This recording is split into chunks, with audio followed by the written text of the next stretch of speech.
Usap-usapan ngayon sa social media ang di umano'y plano ni Paolo Avellino na bumili ng sariling bahay sa Tagaytay.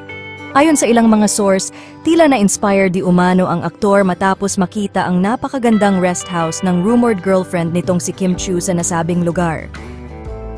Maraming fans ang kinikilig sa posibilidad na baka ang dahilan ng paghahanap niya ng bahay sa Tagaytay ay upang mapalapit kay Kim.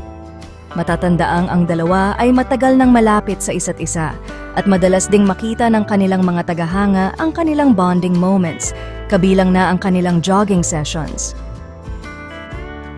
Dahil dito, hindi napigilan ng kanilang fans ang mag-speculate na may mas malalim pang koneksyon sa pagitan ng dalawa. Kilig na kilig ang supporters nila sa ideya na posibleng maging mas madalas ang kanilang pagkikita kung pareho silang magkakaroon ng property sa Tagaytay.